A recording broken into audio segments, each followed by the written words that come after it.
A very good evening to all of you. आप देख रहे हैं पसे पर्दा और मैं हूं नादिया नकी। आज सुबह से सबकी नज़रें कौमी असेंबली में वजीर आज़म के खिताब से मुंसलिक थी। सब ये सोच रहे थे किस तरह होगा। बाकायदा बड़ी तैयारी के साथ जो है कि मामला तय किए गए अपोजिशन और हुकूमत के दरमियान स्पीकर के चेंबर में। फिर वजीर आज़म ने खिताब किया और बड़े मुख्तलिफ रवैये के साथ उन्होंने अपने खिताब का आगाज़ किया। अपोजिशन को दावत दी है। उन्होंने कहा मैं दरख्वास्त भी करता हूँ, मैं दावत भी देता हूँ कि इंतखाबी इस्लाहात के लिए आकर मिलकर बैठे। उनके नज़दीक EVM जो है वही इंतखाबी अमल को शफाफ बनाने का एक तरीका कार है। अगर अपोजिशन के पास किसी और किस्म की तजावीज़ हैं तो वो सामने लेकर आएँ, क्योंकि 70 के बाद से अब तक जितने भी इंतखाबात हुए हैं हमेशा मुतनाज़ा हुए हैं और हम चाहते हैं कि इस पर मिलकर काम किया जाए। उसके बाद उन्होंने अपनी पूरी करियर से लेके बजट के हवाले से अपनी जो पूरी टीम है, मुआशी टीम, उसको खराज तहसीन भी पेश किया। अमेरिका अफगानिस्तान के हवाले से भी उन्होंने बात की।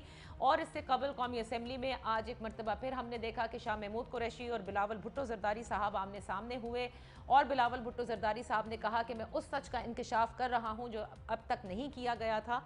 और वो उन्होंने कुछ इस तरह फरमाया कि शाह महमूद कुरैशी जब उनके दौरे हुकूमत में यानी पीपल्स पार्टी के फॉरेन मिनिस्टर थे तो वो लॉबिंग कर रहे थे कि यूसुफ रजा गिलानी साहब की जगह उन्हें वजीर आज़म बनाया जाए, जिस पर उन्हें पार्टी से निकाला गया। बहरहाल उसका जवाब भी उन्होंने दिया। आज सोशल मीडिया पर भी हमने ये सब कुछ देखा। लेकिन आज हमारा जो मकसद है इस नशिस्त का, जिसमें हमारे मोहतरम तज्जिया निगार कमर चीमा साहब, जैगम खान साहब और सलमान आबिद साहब मौजूद हैं, न सिर्फ हम प्राइम मिनिस्टर ने जो आज दावत दी है वो कितना खुशाइन है और इसके साथ साथ जो पूरा पार्लियामेंट का रवैया रहा है सियासी तौर पर, जो कुछ हमने देखा इस पूरे बजट बहस में, उस पर बात करेंगे। मैं गुफ्तगू का आगाज़ आपसे करना चाहूँगी सलमान आबिद साहब। आप वज़ीर आज़म की इस किसी रवैये में क्या तब्दीली देख रहे हैं, जिस तरह से आते ही उन्होंने अपोजिशन को दावत दी, और ये किस हद तक खुशाइन है?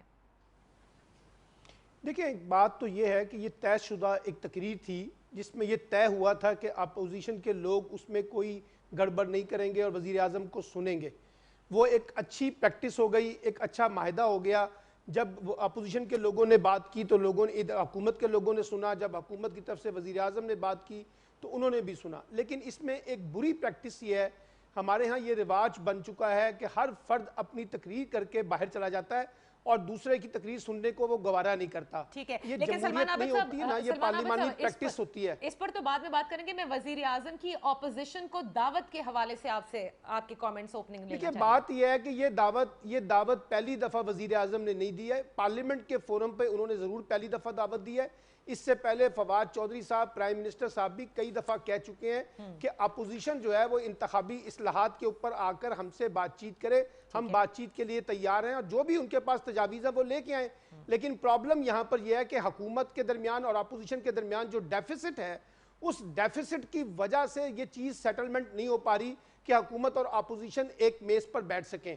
और अब देखिए ना कि जो काम पार्लियामेंट के अंदर होना है, अब अपोजिशन जमातें वो पार्लियामेंट से बाहर करना चाहती हैं, यानी वो APC कर रही हैं तमाम जमातों की। जब पार्लियामेंट के अंदर बैठे हुए हैं तो वहां वो बात नहीं हो पा रही, क्योंकि पीपल्स पार्टी और PMLN के अंदर भी फासले बढ़ गए हैं। हालांकि जरदारी साहब इसमें आप अपोजिशन को देते हैं, कसूरवार ज्यादा वो नहीं, है? मैं ये कहता हूं, देखिए, बात कसूरवार से कौन कितना कसूरवार है ये अलग बहस है।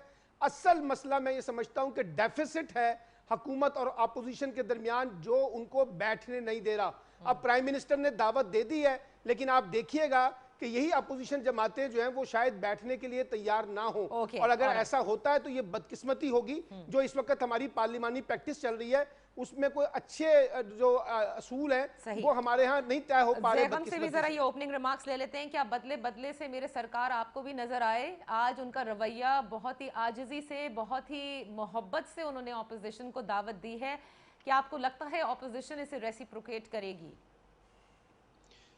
देखिए, अगर हुकूमती एंगल से देखें तो आप और हम ये बात पहले भी कहते रहे हैं कि जो बड़े स्केल के रिफॉर्म्स हैं, जहाँ पे कॉन्स्टिट्यूशन को तब्दील करना होगा, जहाँ पे रूल्स ऑफ द गेम को तब्दील करना होगा, जहाँ पर इलेक्ट्रल रिफॉर्म्स करनी होंगी, वो हुकूमत अपने तौर पे नहीं कर सकती।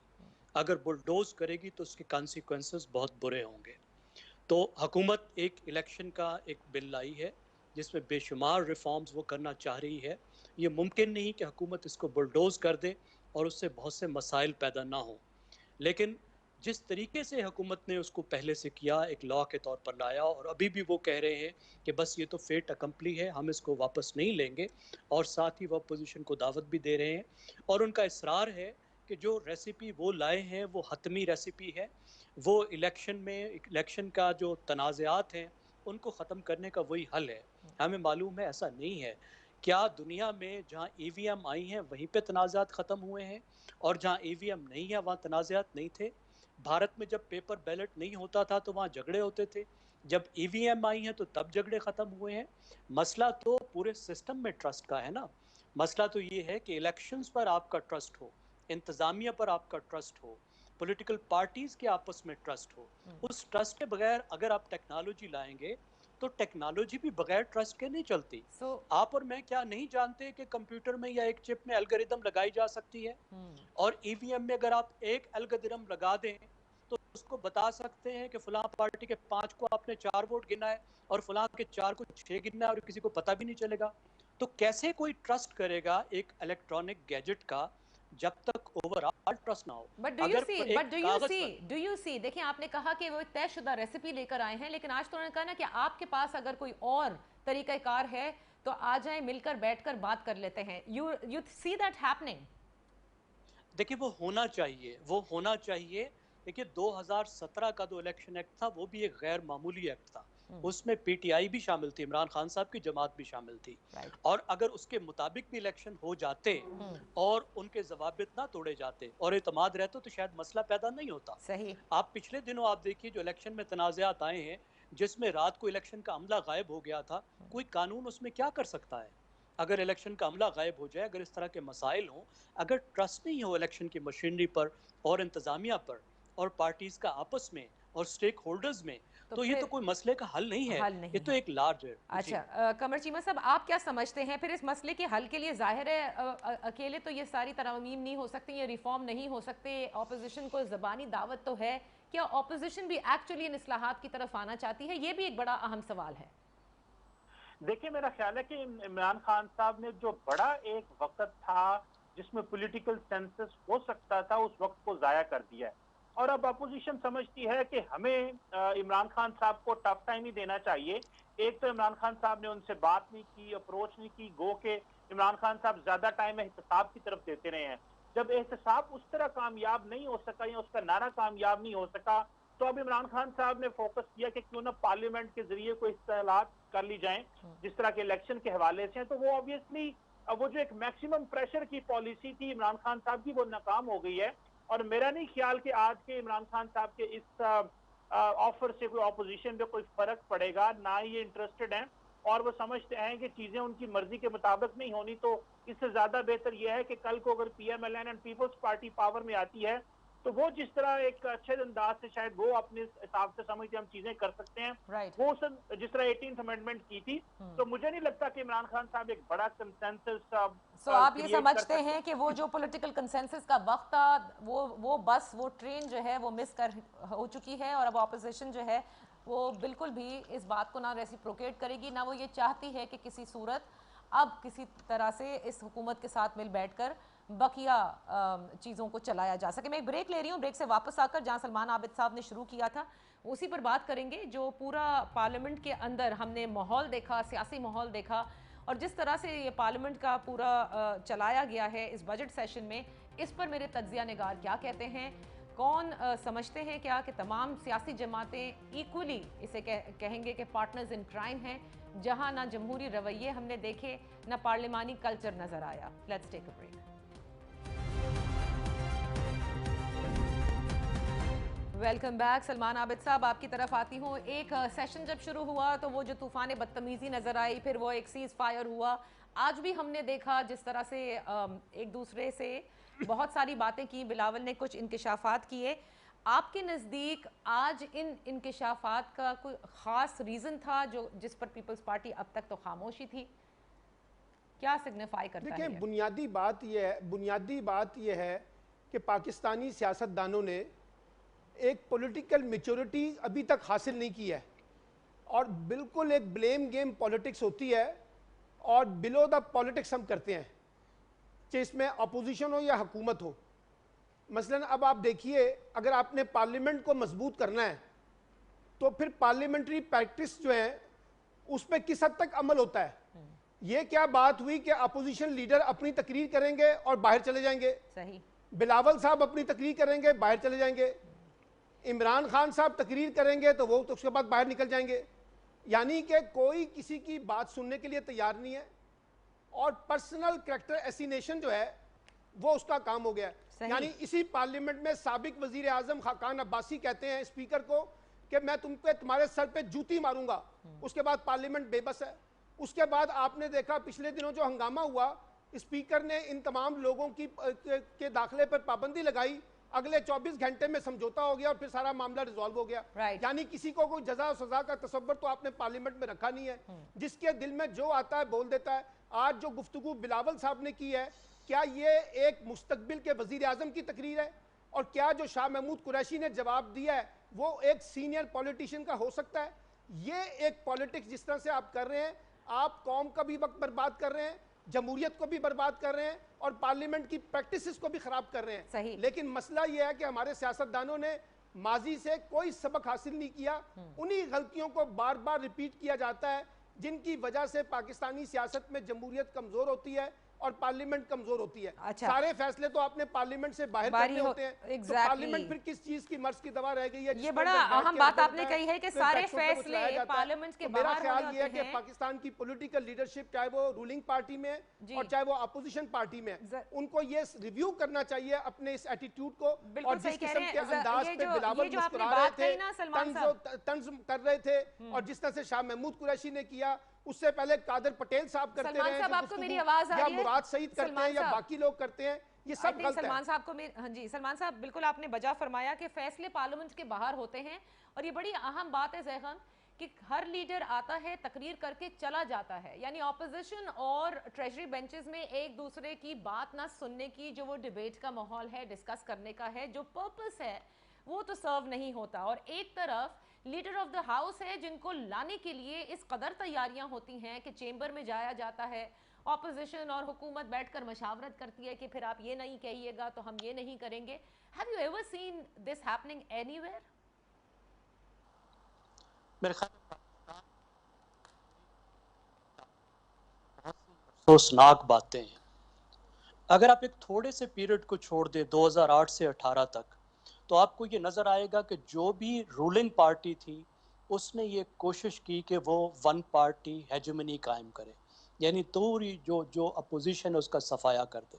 भुट्टो साहब ने भी ये किया, नवाज शरीफ साहब ने 90 की दहाई में भी ये किया और इमरान खान साहब ने भी 2-2.5 साल यही कोशिश की कि अपोजिशन का सफाया ही कर दिया जाए।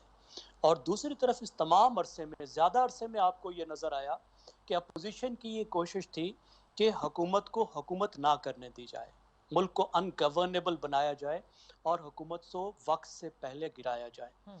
तो हमारे यहाँ जो जमहूरियत में, जमहूरी पार्टियों में जो अंडरस्टैंडिंग होनी चाहिए थी और जो मैंने अर्ज़ किया थोड़ा सा पीरियड 2008 से 2018 तक, जिसमें पीटीआई शामिल नहीं थी, क्योंकि पीटीआई ने तो हुकूमत को गिराने की भरपूर कोशिश की और वो चार्टर ऑफ डेमोक्रेसी की वजह से कुछ नॉर्म सेट हुए कि हमने मिलकर इस मुल्क को कैसे चलाना है, बुरे भले जो भी थे, जिसकी वजह से अपोजिशन को सूबों में हुकूमत भी करने दी गई, कुछ नॉर्म्स भी सेट हुए, पार्लियामेंट भी अच्छी तरह चली।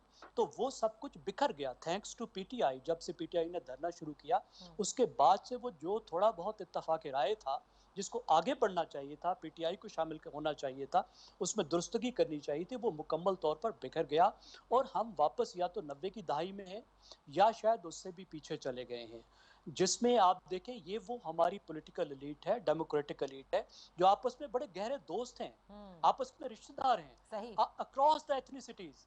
आपको पश्तून नेशनलिस्ट जो हैं वो मुस्लिम लीगी पंजाबी के करीबी रिश्तेदार लगेंगे, सिंधियों और पंजाबियों के रिश्तेदारी लगेंगे। ये ऐसी एलीट है जो बड़ी गुंथी हुई है आपस में दोस्तियां भी हैं, रिश्तेदारियां भी हैं, कारोबारी शराकत भी है, एक भाई एक पार्टी में है, दूसरी भाई दूसरी पार्टी में।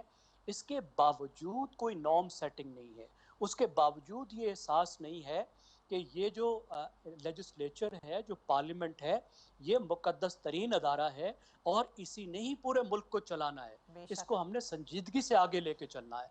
तो ये तो बहुत अफसोसनाक साल रहा है ये वाला। और ख़ास तौर पे बजट सेशन जो सबसे अहम सेशन होता है, राइट, आप सिर्फ आज के दिन पर ना जाइए, आप ओवरऑल पूरे सेशन को पूरे देखिए सेशन ना। की बात करें इस जी। उस सेशन में इस पार्लियामेंट में जो सबसे इम्पोर्टेंट हाउस है, जो नेशनल असेंबली है, इसमें क्या नहीं हुआ, सही, जिसमें वुज़रा ने जो है वो बेंचों पर चढ़कर जो है वो किताबें फेंकी हैं, मारी हैं, किस तरह की ज़ुबानें इस्तेमाल हुई हैं, क्या कुछ हुआ है।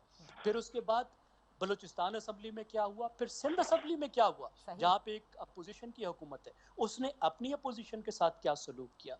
तो ये हमारी जो पॉलिटिकल एलीट है उसके लिए सोचने का मकाम है कि मुल्क इस तरह नहीं चलते।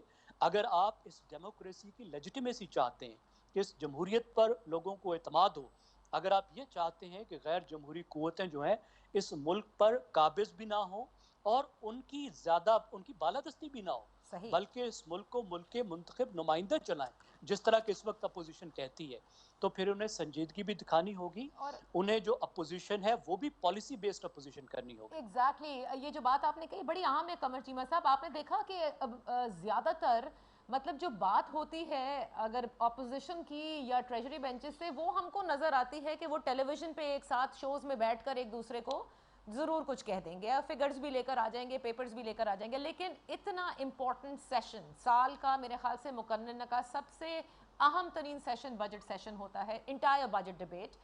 उसमें आप देखते हैं कि बजट के अलावा सारी बातें हो रही होती हैं और मेरे ख्याल से शायद लगता यूं है कि एक दूसरे को नीचे दिखाना अपनी अपनी तकरीर में, कौन किसको सबसे ज़्यादा नीचा दिखाता है। क्या इस तरह से पार्लियामेंट फंक्शन कर सकती है?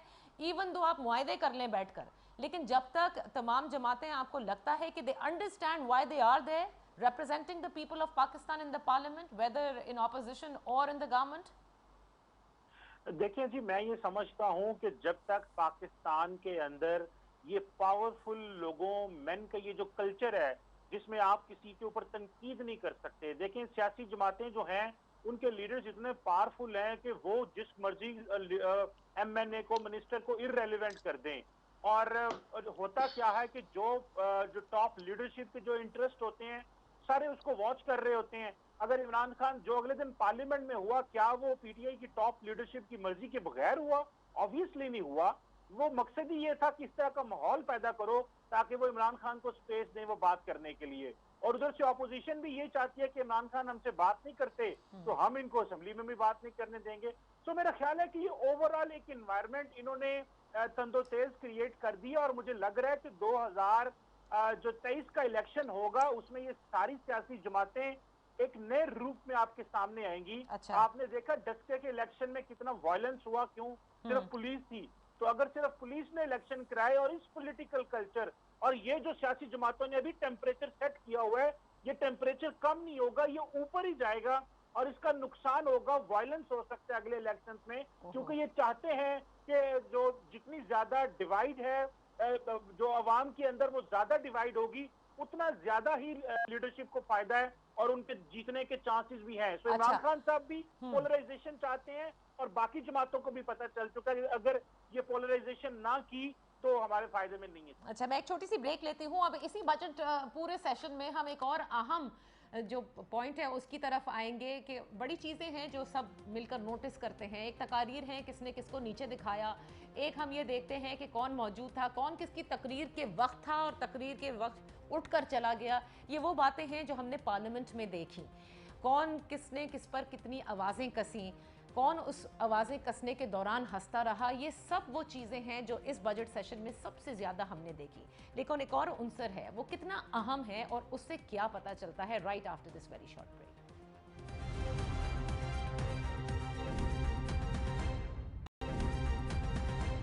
Welcome back. मैं बात करूंगी सलमान आबिद साहब, कुछ 2-3 चीज़ें ऐसी भी हमने नोटिस की इस पूरे बजट के सेशन के दौरान जो कि इंतहाई अहम है और उस पर बात करनी चाहिए कि आपके नज़दीक आप तज्जिया करें, आपका क्या एनालिसिस है कि गुज़िश्ता रोज़ ठीक है शहबाज शरीफ साहब का जिक्र आया कि उनके ख़ानदान में एक रहलत हुई है जिसकी वजह से वो तशरीफ़ नहीं लाए, लेकिन इंतहाई अहम दिन था, वोटिंग का दिन था।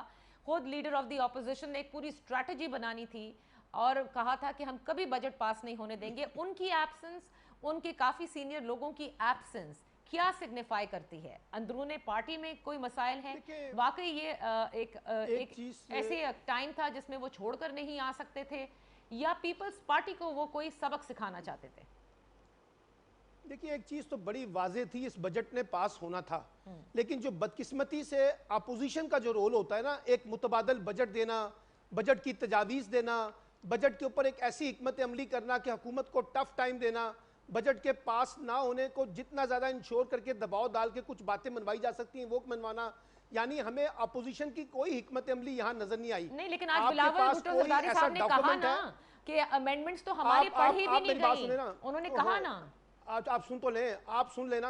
अगर आपके पास बिलावल साहब का कोई डॉक्यूमेंट है बजट तजावीज के कॉन्टेक्स्ट में तो जरा स्क्रीन पर दिखा दें। एक डॉक्यूमेंट नहीं है कि उन्होंने कहा ये हमारी मुतबादल तजावीज हैं और ये हमने पेश किया है कौम के सामने कि हम बजट के ऊपर ये तजावीज दे रहे हैं। बाकी कटौतियों की तहरीकें छोड़ दें, असल काम ये होता है कि अपोजिशन कौम के सामने एक मुतबादल बजट रखती है, मुतबादल बजट की तजावीज रखती है, वो तो आपकी किसी अपोजिशन जमात ने नहीं दिया।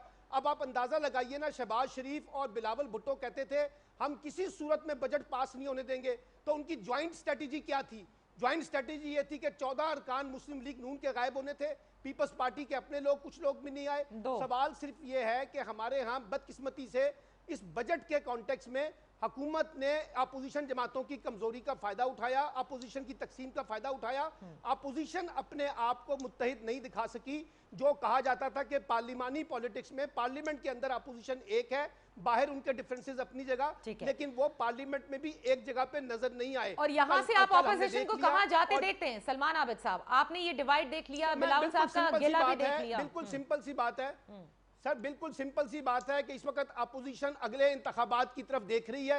जरदारी साहब पंजाब में आए हैं, लाहौर मिशन के ऊपर आए हैं, एक मुतबादल प्लान लेके आना चाहते हैं। अब सबकी तवज्जो हुकूमत गिराने से ज्यादा अगले इंतखाबात और उसकी हिकमत अमली से जुड़ी हुई है। अच्छा ज़ैगम साहब, आपसे मैं पूछूंगी, आप ज्यादा इन चीज़ों को देखते हैं, गौर से देखते हैं, क्या हमेशा ये होता है या इसी हुकूमत में हो रहा है कि बजट जैसी चीज़ जो कि हुकूमत का अपना एक policy paper for the people of Pakistan, उसके लिए आपको इशाइये देने पड़े, सबको इकट्ठा करना पड़े वोट से एक दिन पहले, और उसके बाद भी वोटिंग के दौरान जिस तरह की दौड़ें लग रही थी, क्या आपको लगता है कि ये एक खौफ के तहत होता है? हुकूमत को ये खौफ है कि कोई ना आए, इसलिए सबको इकट्ठा करो, इशाइये दो, उनसे बात करो, उन्हें खराज तहसीन पेश करो? बिल्कुल कोई शक नहीं है। एक तो आप देखें, जो भी कोalition गवर्नमेंट होती है उस वक्त उसके लिए जब भी एक कोई नाजुक मरहला आता है तो जो कोalition पार्टनर्स हैं वो अपना रेट बढ़ाते हैं, और ये जो बजट होता है ये एक ऐसा ही मौका होता है, क्योंकि अगर कोई हुकूमत बजट को मंजूर कराने में नाकाम हो जाए, मॉनेटरी बिल पास ना करा सके कौमी असम्बली में, तो वो हुकूमत गिर जाती है, क्योंकि वज़ीर आज़म को फिर एतमाद का वोट लेना पड़ता है, तो गिर सकती है, इसका काफ़ी चांस होता है। वो मुल्क को चला ही नहीं सकती अगर उसके पास बजट नहीं है, अगले साल का बजट मंजूर नहीं हुआ तो फिर वो मुल्क ही कैसे चलाएगी। तो ये ब्लैकमेलिंग हमें उस वक्त नज़र आती है जब भी हुकूमत कमज़ोर होती है, हुकूमत के पास अददी अक्सरियत की कमी होती है, और ख़ास तौर पे पाकिस्तान में जब भी कोलिशन गवर्नमेंट होती है। लेकिन बजट के लिहाज से हम जब गुफ्तगू कर रहे हैं कि कौन कसूरवार है कौन नहीं है, देखिए बजट के प्रोसेस में हुकूमत भी बहुत बड़ी कसूरवार है, और आज की नहीं, पाकिस्तान की हर हुकूमत कसूरवार है। जमहूरी मुल्कों में और जहाँ अच्छी गवर्नेंस है वहाँ बजट इस तरह नहीं बना करते कि ब्यूरोक्रेट्स जो हैं वो बजट बनाएं, किताबें छपकर आकर मेंबर्स के सामने डंप कर दी जाएं और उन्हें कहा जाए कि अब जी पढ़ो और अपनी राय दो। इस तरह नहीं होता।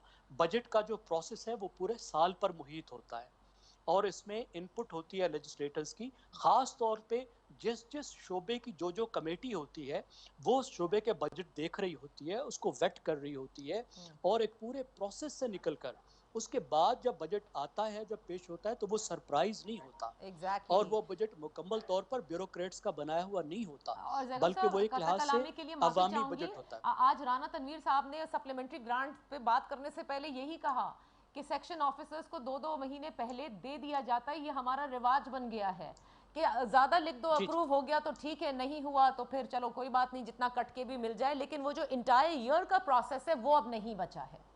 तो ये कितना बिल्कुल नहीं होता। और जी उसकी वजह है क्योंकि आपके जो बजट्स होते हैं वो प्योरली पॉलिटिकल होते हैं, वो IMF के ज़ेर असर होते हैं, और वो आपकी पेट्रनेज की पॉलिटिक्स के ज़ेर असर होते हैं। यानी जिस इलाके के साथ दोस्ती ज़्यादा होती है, जिस मेंबर के साथ दोस्ती ज़्यादा होती है, जहाँ सियासी मफाद ज़्यादा होते हैं, वहाँ ज़्यादा पैसा लगाया जाता है। ज़रूरत के तहत आपका बजट नहीं बनता, एविडेंस बेस्ड नहीं होता।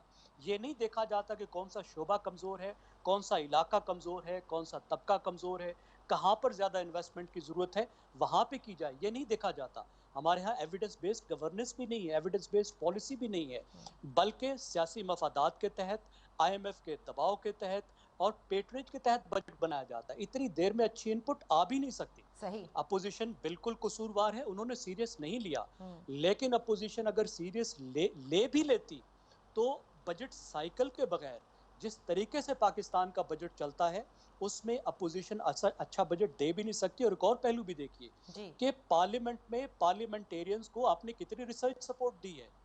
जहाँ पे पार्लियामेंटेरियंस अच्छी इनपुट देते हैं, पार्लियामेंटेरियन तो एक्सपर्ट नहीं होते, वहाँ पे उनको रिसर्च सपोर्ट भी होती है, ऑफिसेज भी होते हैं, उनके असिस्टेंट्स भी होते हैं जो उनके लिए रिसर्च कर रहे होते हैं, उनकी मदद कर रहे होते हैं। सही। आपने पार्लियामेंट को मजबूत करने के लिए पार्लियामेंट्री सर्विसेज में, रिसर्च में जो इन्वेस्ट करना है वो भी नहीं किया, आपने पार्लियामेंटेरियंस के हाथ भी बांधे हुए हैं। अच्छा, फ्लोर ऑफ द हाउस पे बयान जो हैं वो इंतहाई अहम होते हैं। कमर चीमा साहब, इस सब से हटकर अब मैं, क्योंकि चंद कम वक्त रह गया है, उस पर मैं बात करूंगी। आपको लगता है कि प्राइम मिनिस्टर इमरान खान ने आज अफगानिस्तान, अमेरिका का जिक्र किया, बिलावल भुट्टो ने भी किया, जिस वक्त उन्होंने कहा कि शाह महमूद साहब से कहा कि जो बाइडन से कम से कम एक कॉल ही अरेंज करा लें, वो तो पाकिस्तान से बात ही नहीं कर रहा। One thing is this. और आज उन्होंने अपना तालिबान खान मुझे कहा गया, इसका भी कहा, अफ़गानिस्तान की जंग के हवाले से भी उन्होंने कहा कि मैं शुरू से इसके हक़ में नहीं था और हम अपनी सरजमीन किसी को नहीं देंगे। वी ऑल्सो नो कि कौमी सलामती कल कन्वीन भी की गई है, द पार्लियामेंट्री कमेटी।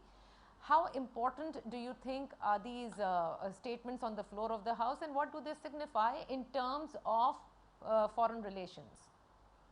देखिए, ये डेफिनेटली आज की जो डिस्कशन है वो तो फॉरेन पॉलिसी पे नहीं होनी चाहिए थी, फाइनेंस पे होनी चाहिए थी, इकोनॉमी पे होनी चाहिए थी। लेकिन एनी हाउ अगर प्राइम मिनिस्टर ने आज बोला है तो ऑब्वियसली क्योंकि पाकिस्तान थोड़ा सा कंसर्न है अफगानिस्तान के हवाले से, और जो इमरान खान साहब को बहुत ज्यादा क्रिटिसिज्म का सामना करना पड़ रहा है पिछले कुछ अरसे से, और ये जो अड्डों की बात भी हुई इस हवाले से भी, तो और अपोजिशन ने भी कहा है कि हमें इन कैमरा इजलास बुलाया जाए, हमें बताया जाए और अफगानिस्तान के हवाले से बुलाया जाए।